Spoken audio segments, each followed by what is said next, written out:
Olá pessoal, meu nome é Thiago, gravando vídeo de novo para o canal. Eu fiz um há poucos dias atrás, falando a respeito da inveja, na Gruta da Inveja em Metamorfose, do Ovídio, né? E hoje eu vou falar de um livro que é sem dúvida um dos grandes romances modernos.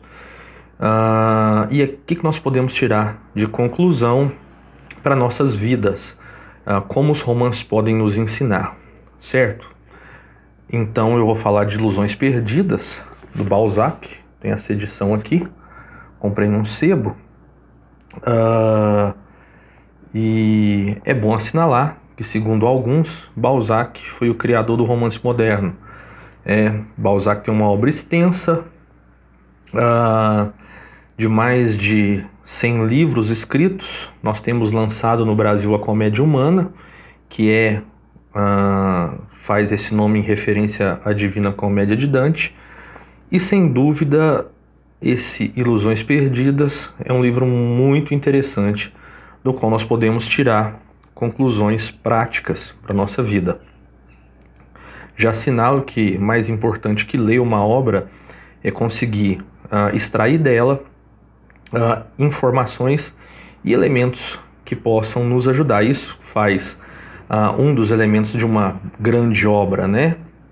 Então, e segundo a história, esse é o dos romances de Balzac, esse é o que possui o maior teor biográfico, né? Já que há muitas semelhanças entre Balzac e o personagem principal, que é Luciano. Bom assinalar também que Balzac influenciou escritores de renome, tais como Dostoiévski. Alguns defendem que a teoria econômica de Karl Marx é a transposição dos romances de Balzac para a área econômica, né? E, sem sombra de dúvida, um grande escritor, um grande romancista, um grande descritor, principalmente da personalidade humana, em especial as mulheres. Então, principalmente na primeira parte do romance, nós temos alguns personagens principais. Então, o principal do romance é Luciano, seu amigo David, a irmã de Luciano, Eva, né, a sua mãe, que não aparece muito, e a senhora de Bargeton, tá? Angolano, que é a cidade pequena onde eles moram, ela é dividida ali entre cidade alta e cidade baixa, certo? Então, diz que ali já há uma divisão simbólica entre a aristocracia, que morava na parte alta da cidade, e a parte baixa, que seria a parte dos burgueses, da parte econômica da cidade, daqueles que às vezes estariam em ascensão social, certo? David arrenda a tipografia do seu pai, né, que é um cara que é só interessado por dinheiro, e que sempre as questões que são atinentes a ele se relacionam ao dinheiro, né, no romance. E ele acaba encontrando Luciano no início do romance, acaba arrumando um emprego para ele na sua tipografia.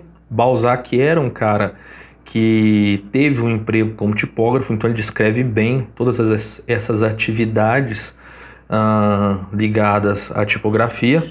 E aí, do encontro de David e Luciano, ele acaba arrumando um emprego para Luciano, né, que não se sai tão bem no emprego, já que ele quer ser um escritor de renome, né? Luciano, que aí a semelhança de Balzac, consegue uma protetora, que é a senhora de Bargeton, que segundo o próprio Balzac descreve, é uma mulher que recebeu educação masculina, é uma mulher que gosta de artes, que promove saraus.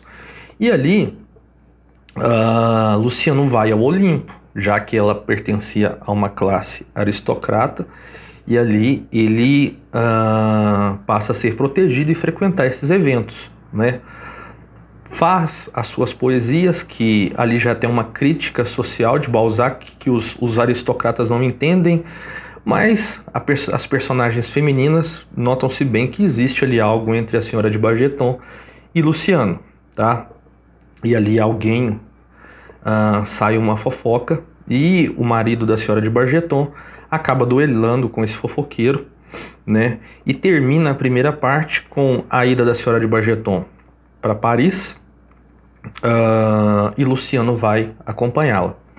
Um grande estigma que acompanha Luciano é o seu nome, né? Porque ele é filho de um boticário e o sobrenome que ele utiliza é Chardon, mas na verdade, segundo ele tenta trocar o nome, ele é descendente em razão da sua mãe, de uma família de aristocratas. Logo ele tenta, durante o romance, trocar o seu nome para Rubempré, que era, sem sombra de dúvida, um nome que estava ligado à aristocracia.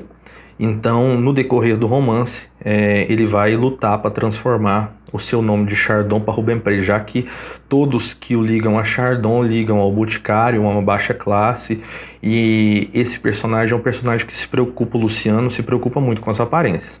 Na segunda parte do romance, Luciano vai para Paris com a senhora de Bargeton, e ali já tem Du Châtelet, que é alguém também que corteja a senhora de Bargeton, e logo ali no início, o Du Châtelet, acompanhando a senhora de Bargeton, a encontra em Paris e fala que vai arrumar para ela acomodações melhores, porque ela é uma mulher aristocrata e ela não deveria ficar com Luciano, né? E ali há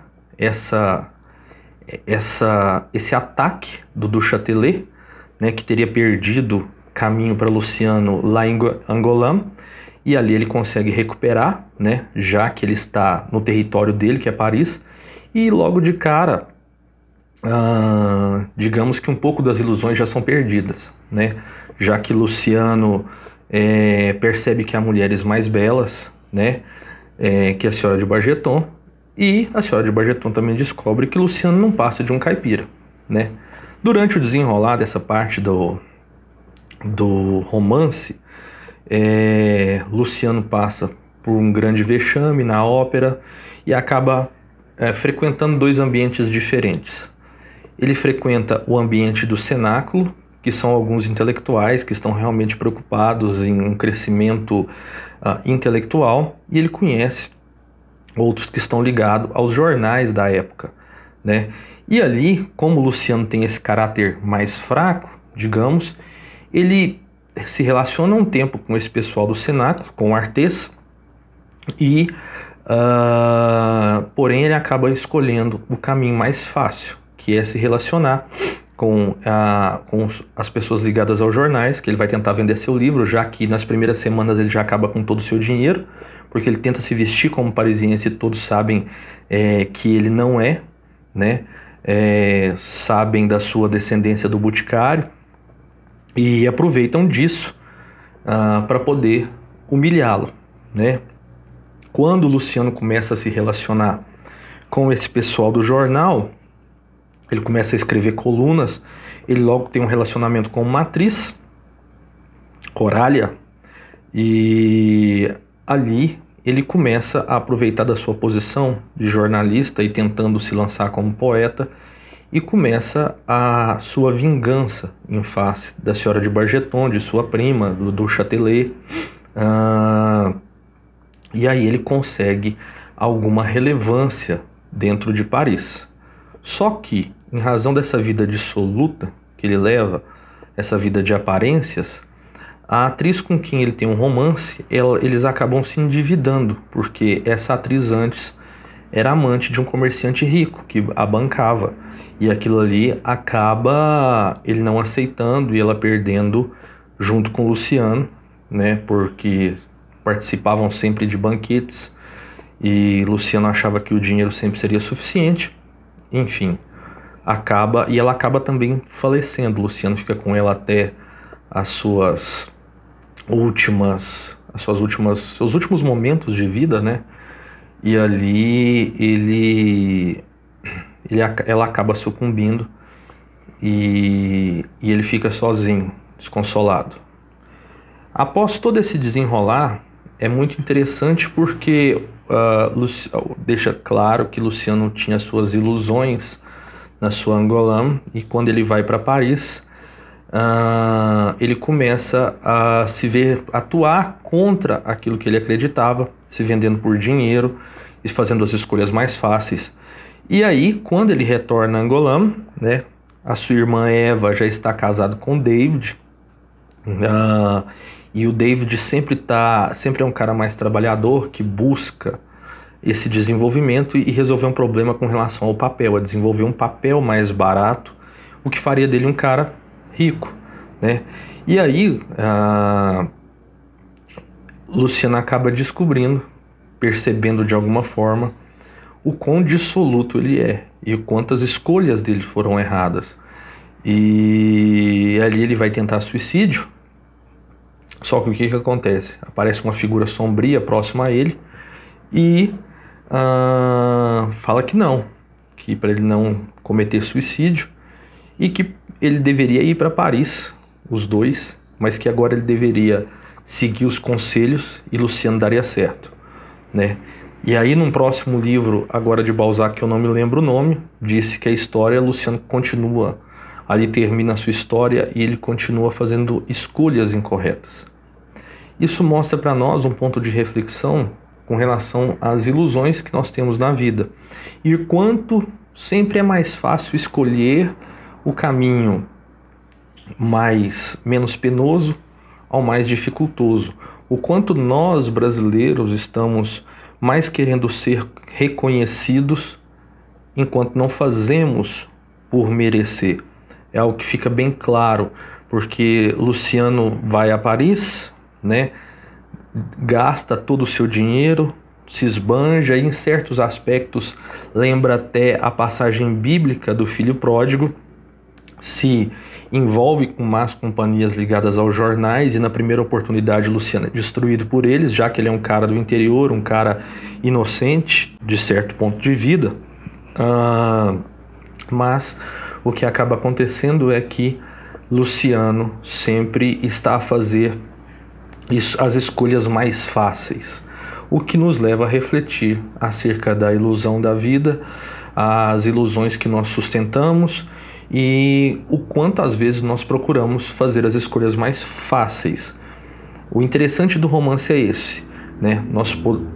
Através dele nós podemos refletir e não cometer os mesmos erros dos personagens. Nós podemos viver vidas que nós não vivemos e através da vida dessas personagens, e Balzac é mestre nessas descrições, nós podemos, através disso, tentar não cometer os mesmos erros, já que fica claro que a vida aristocrática parisiense não passa de ilusão, em que as pessoas não pensam duas vezes para que possam logo te atacar. E Luciano é um personagem que, durante o romance, ele está sempre se vendendo as suas convicções, e fica essa oposição entre aqueles caras do cenáculo que o consideravam como amigo e Luciano os traiu, e Luciano na sua posição de se associar com a mídia da época, que não muito diferente de hoje, que se detinha a destruir de acordo com aquilo que lhe era pago. Muito interessante, indispensável o romance Ilusões Perdidas de Balzac.